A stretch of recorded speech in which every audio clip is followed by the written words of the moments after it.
Hello friends! I have recently realized that it has been 3 years since I first started filming drum covers in this very studio, and not once in that time have I gotten to talk to you guys. Well, besides that one really long vlog at Mike's Lessons Camp. So I was thinking lately about what I could do on my YouTube channel in 2020 that would be something a little different from the usual drum covers of songs that I like. Not to worry, those aren't going anywhere. I will still keep playing covers. Most of you might know me as a rock, prog, or metal kind of cover drummer, but the truth is most of my drumming is done in church.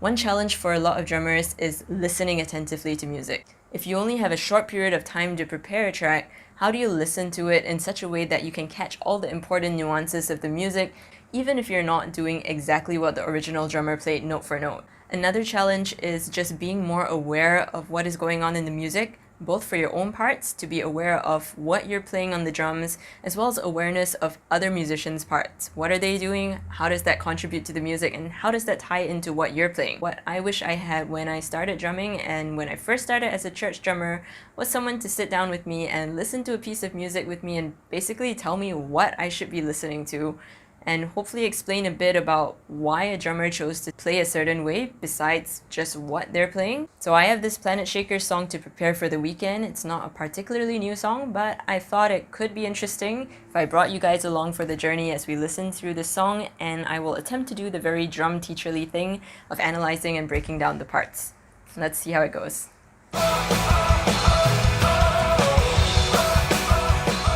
One caveat before I start, before you dissect a worship song like this, please just listen to the whole song through first and actually worship to the song. It is not the best for a church musician to end up playing a part to the song and not have any idea what the song is about. So listen to it through, catch the heart of the song, and then do the analysis part. That being said, let's have a listen.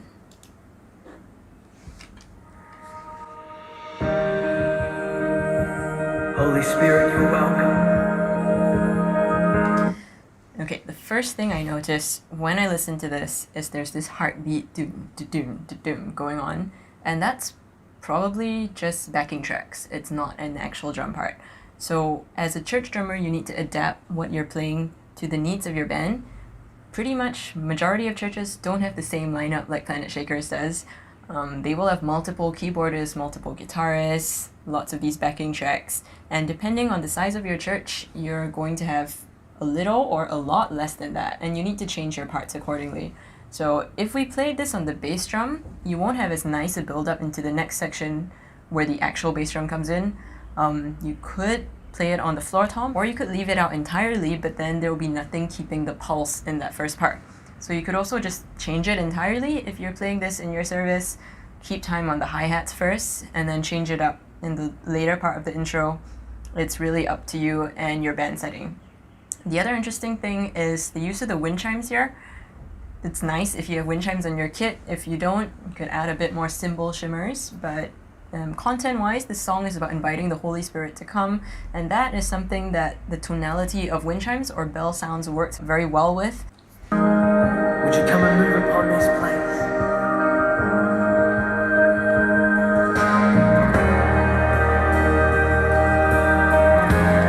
That was another thing that was a sampled effect, like his fill on 4, and then going into the right cymbal. That wasn't actually the snare drum. That was like a hand clap sampled sound.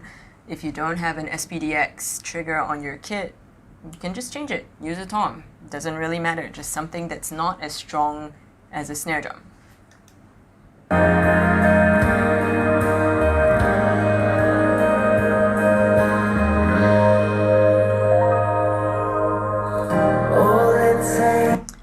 One trick when you're doing a pullback, so this is a pullback into the verse, is to do a cue to that in bar 7 of the phrase. Most phrases in music, or pop music, rock music at least, are 8 bars in length. So do your cue at bar 7, and then at bar 8 leave some space, and then indicate the 1 on the bar after that. So if you listen back, bar 7 he did a crash, still kept time. On 8 he dropped out completely, did a cymbal swell, and then there was that ride bell thing on the first count of the verse. So also as I'm listening, I'm actually counting how many bars are in every section of the song. So that was 4 bars of the heartbeat thing, 4 bars of ride cymbal. The ride is a washier sound, so it has more sustain versus the attack. So that opens up the sound a lot. And then you cymbal swell, you bring it up into a nice quiet verse where there's no drums at all. It's just the keyboards and vocals. This is one moment, and just one touch from you. Okay, there's a bit of hi-hat. Aside all distractions, 'cause I came for you. I came for you. I need you more than ever. That was a very gentle fill to cue into the next verse. So that first section of the verse, the completely pulled back, was 8 bars, and then was just a bit of a cymbal going into the next part, which has a bit of a drum beat. So for this drum beat, he's using the rim of the snare, which is putting your stick flat on the snare and hitting it with the side of that, also known as rim knock, side stick, cross stick, whatever you call it. And this pattern is quite interesting. It's following what I call the 3-3-2 pattern. So in one bar of 8th notes, we have 8 eighth notes. 1 and 2 and 3 and 4 and. So you can divide that up into 3, 3, and 2. So the kick is on that first count, and then there's a snare on the N of 2, which is after 3/8 notes, 1 and 2 and then the last snare hit is on 4, which is after another 3/8 note. So that's why it's 1 and 2 and 3 and 4 and. What this does is it builds up the song just a little bit. So right now we want a dynamic level maybe 2 or 3. We don't want to go straight into a backbeat. Backbeat is the snare on 2 and 4. So even if you're doing a rim knock, if you did a backbeat, you're driving the song a little more than you would with this kind of syncopated doom.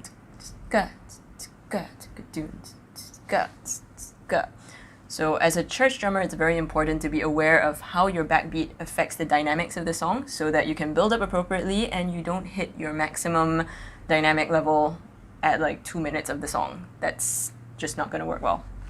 Okay, let's continue. There's nothing else satisfying. Nothing else satisfying. Okay, that was really interesting. That was a very, very classy fill. Yeah, that was a fill. It was just bass drum and open hi-hat on beat 4. So previously, your 3-3-2 pattern was like kick, snare, snare. This time he did kick, snare, kick and open hi-hat together with that little bass lick over there. So a fill doesn't have to be anything complicated. It's just something really nice and appropriate for that moment in the song. All my life I surrender. I'll live for you. I'll live for you. Come on, tell him. 'Cause I came for you. Just at that last part, this is around bar 8 of the second verse.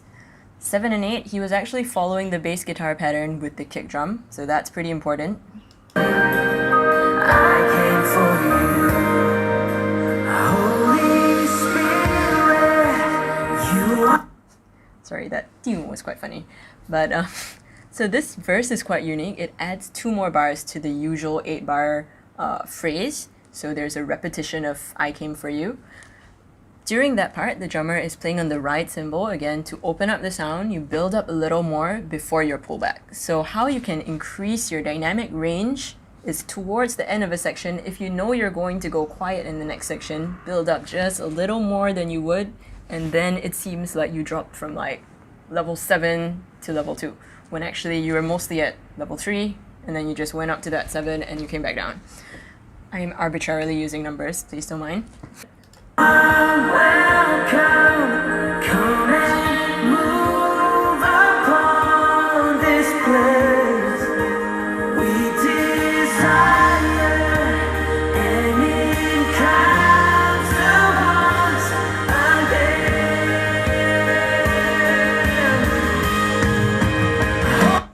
Okay, this is approaching the climax of the first bit of the song.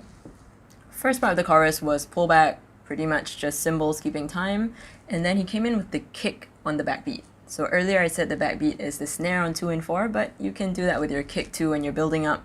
So it was kick on 2 and 4, and then the kick went to quarter notes, 1, 2, 3, 4, went to eighth notes, and he just did a fill that built to a cut. So a cut is a break in the music, and that was a cut that landed with a flam on the snare on count 3. So when you're listening to a song, make sure you hear where the cuts are, because if you cut on the wrong count, you're gonna sound off and the whole band is gonna be in trouble. So that was a cut on 3. Let's just listen to that small build up again.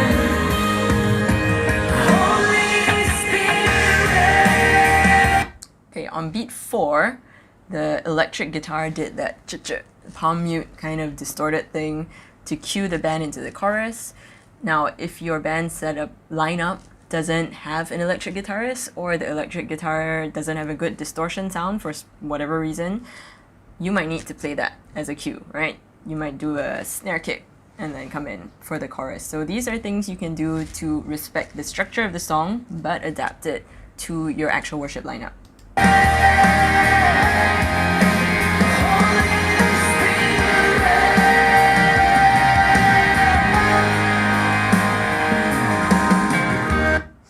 Okay, this is kind of a repeated tag, Holy Spirit, and that is the climax of the first part of the song. So it is pretty loud. It's open hi-hat all the way, and the pattern is like doom, stat, stat, stat, stat, with a lot of loud snare notes. But the drummer needs to pull back before the verse. So if you remember what I said about the bar 7 and 8 thing earlier, this is more like bar 3 and 4, because that repeated last line only takes 4 bars. So the first 2 bars, he is going at it, playing really loud, but at the third bar, he's actually already starting to cue the band to pull back. So how's he doing that? He does a fill in between his backbeats. It's like doom, sta, doom, da, doom. Okay, so that was tom fill down the drums. And on bar 8, he does something, bar 4, he does something interesting, which is to syncopate his backbeat. That means displacing a strong beat to a usually weak beat. So he plays, instead of the snare on 2, the snare on the N of 2. So it comes a bit later, gives you a bit more laid back feel. So bar 8 was doom, sta, 1 and 2, N. And then on beat 4 of that bar, he does a little doom, the very classic Debbie Boone fill into verse 2. So that is how you can break up the backbeat by syncopating, and then you start your groove again, so it feels like you've gone to a different dynamic level. Let me just let you hear that one again. Now that my heart is open, I am ready for you. Jesus, take me deeper. I came for you. I came for you. Oh, I came for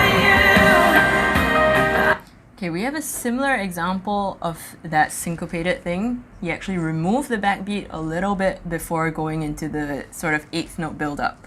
This second verse was quite straightforward.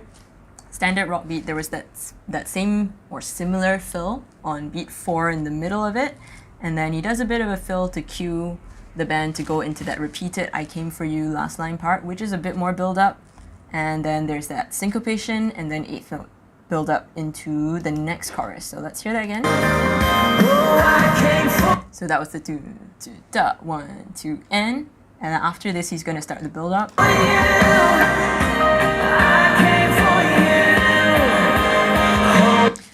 This is really subtle, but actually his kick was going 1, 2, 3, 4 at the first part of that build up, while his hands were doing 8th notes, and then the kick went into 8th notes after that. So those are subtle ways that you can help your dynamics to build gradually, rather than having like all your limbs doing 8th notes at the same time.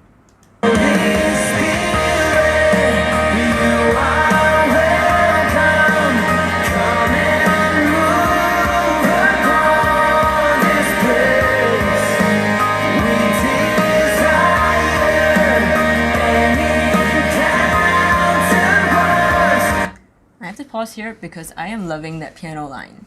So the drums are quite straightforward here, just going on the ride cymbal full out. The piano is really driving it with the da da da da da da da da. And you might realize that is exactly in a 3-3-2 pattern, right? 1, 2, 3, 1, 2, 3, 1, 2.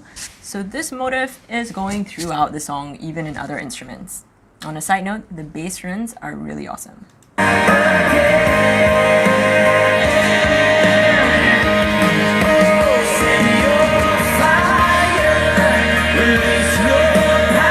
So the piano note just stayed on that last high note for quite a while. There was a bit of a walk up. So those are really interesting things, how the music builds tension and then you release tension by going back into the same moving line with that 3-3-2 pattern. And when the piano is keeping that constant note, that's when the drums can do more fills and fill up that space because the piano is not having a moving line. And also it's at the end of the vocal phrase. So listen out to the other parts of the music so you know when to do fills appropriately.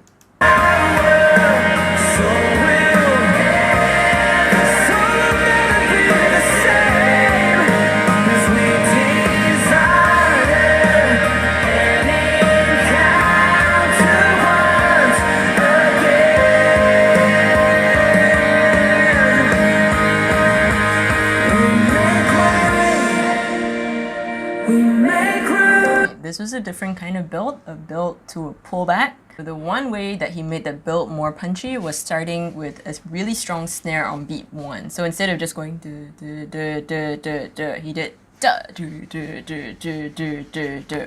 So that gives the band also a clear signal where your downbeat is, and then it'll be easier for everyone to land on the 1 together in the next bar. We make room, Lord, let your spirit move. So here we're talking about Lord, let your spirit move. You realize there's the return of the wind chimes, and the drummer is just keeping time gently on the ride cymbal. Have your way in this place, Lord, we have come for you. Come on, let's make way for him tonight.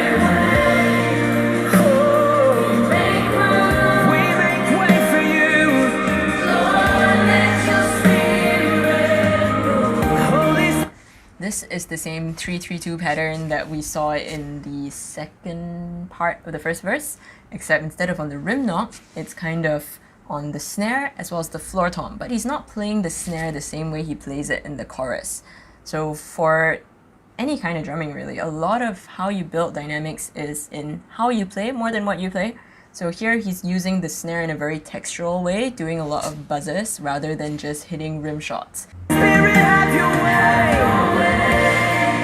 Oh, in this place. So that was a little tom fill that cues us into the next section where there is a driving kick and also there's more tom. So that gives it a more declarative feel.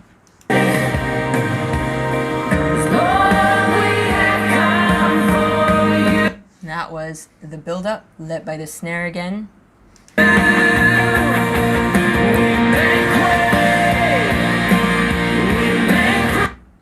Guess what? It's the 3-3-2 again, except this time it's snare kick, kick, snare kick, kick, snare kick.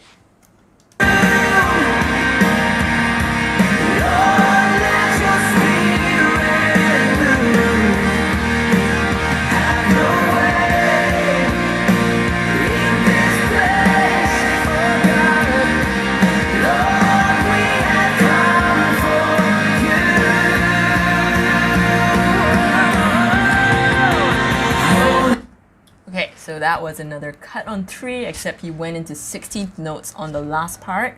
And there was an extra bar in that last part because they were modulating, changing the key to bring it to a higher pitch and a higher level, again, dynamically building the song.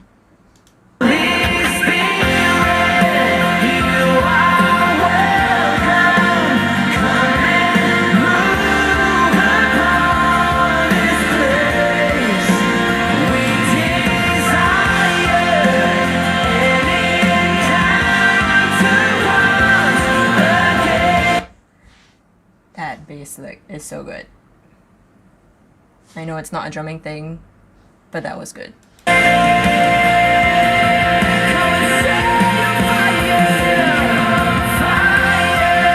Okay, that was a pretty epic fill. The drummer was starting to add 30-second notes into the fill. So the thing about starting, this is the first time in the song he's actually playing 30-second notes in a fill, but instead of playing like 1, 2, 3, 4, 5, 6, 7, 8, 1, 2, 3, 4, 5, 6, 7, 8, 1, 2, 3, 4, 5, 6, 7, 8, 1, 2, 3, 4, 5, 6, 7, 8, instead of playing all of those, he was doing well, something like that. Basically breaking up your 30 seconds with 16th notes so it's not so in your face yet, because this is the first time you're introducing that idea. You don't want all your notes to be so dense.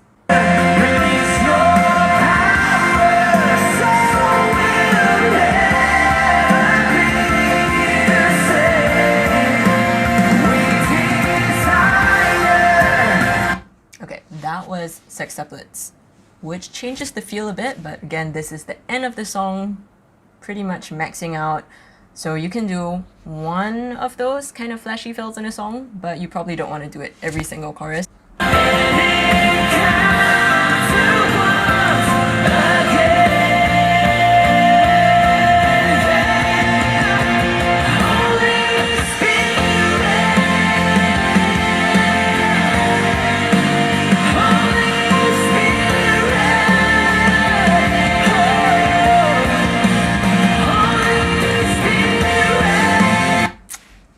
That was the more dense 30-second note fill. But you notice that he only did it slightly over half the bar, somewhere starting around the end of 2. And during this part, the vocals are not super dense. It's not like there are many words, it's just Holy Spirit, and then there's a lot of space. So there's space to do more dense fills.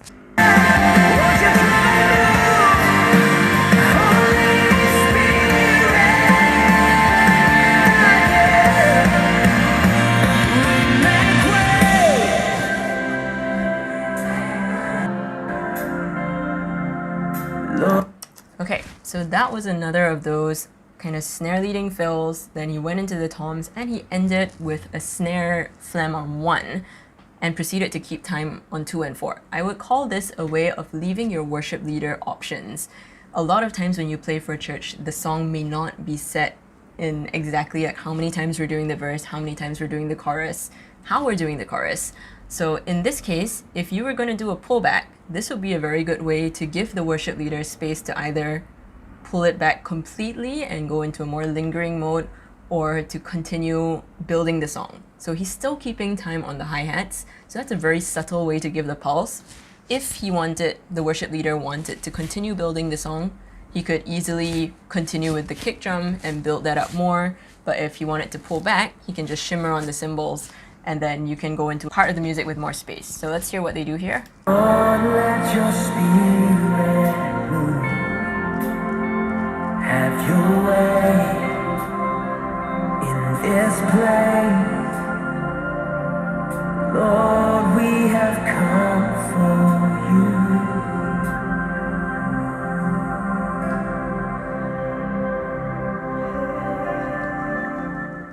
And that's pretty much how the song ends. The rest of it, the last 1 minute or so is just keyboard and lingering.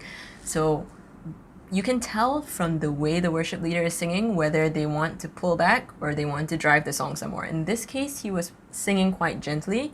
So at the end of that 8-bar phrase, the drummer just did some cymbal shimmers, opened the hi-hat bit, and let it fade out. And that is pretty much my analysis of this song. So while I'm listening to this, I would actually write out the structure and maybe just write a few notes of how I was going to play it.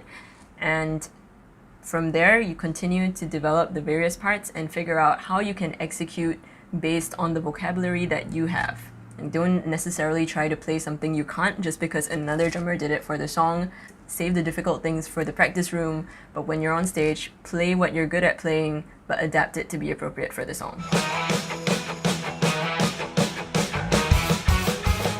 I hope it's been interesting for you guys getting to listen to the song together with me and also hear a bit of a running commentary on what's going through my head as I listen to the various parts of the track. If this has been beneficial to you, please leave me a comment, let me know. If there are any other songs that you would like treated in this fashion, let me know as well. And for now, I will just go listen to that song another few dozen times and try and come up with a cover for you guys really soon. Till then.